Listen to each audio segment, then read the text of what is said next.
Hey students, so today we are going to discuss the topic of creative techniques. Okay. So first we will learn about personification. Okay.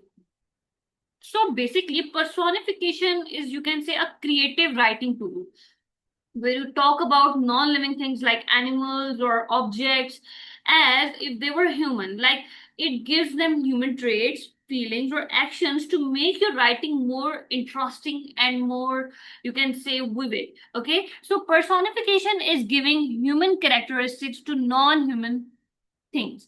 It is a figure of speech that can be used to make writing more interesting or to emphasize a point.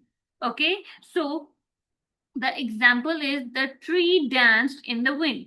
So let's break down it. Like, trees don't actually put on dancing shoes and dance, but by using the human word dance, it paints a clear picture of how the trees are swaying and moving in the breeze.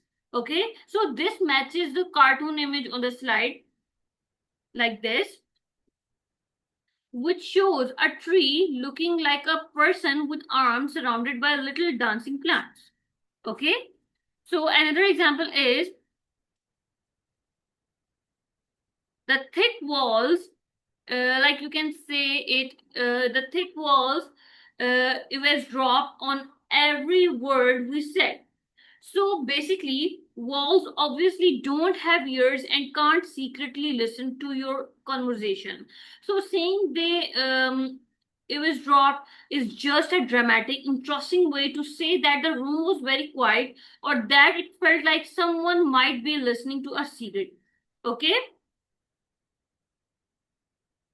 So, in simple words, that if you describe something that is not human being, that is not human doing a human action, you can say you're using a personification. Okay, so next we have activity. So the first one is complete the blank using personification. Okay, the first one is the freshly sharpened colors pencils were dashed the edge of the table, like this.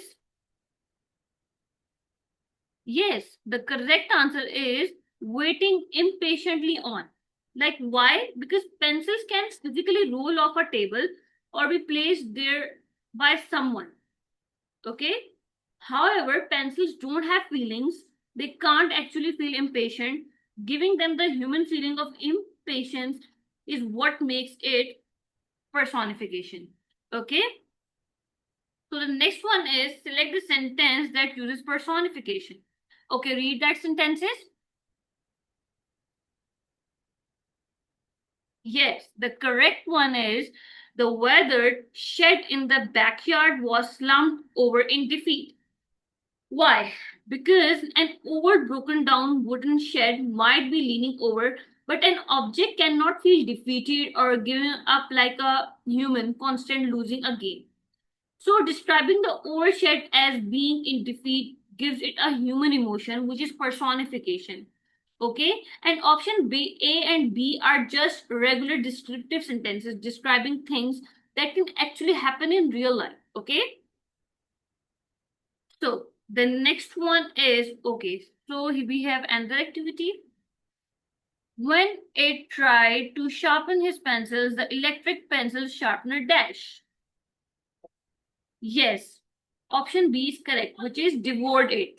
Because an electric sharpener can easily stop working if it breaks down, which is option A. And which is a normal mechanical thing, but devour means to eat something up greedily. Like, pencil sharpeners don't have mouths or stomachs, so saying it ate the pencils like a hungry monster is just a personification. Okay?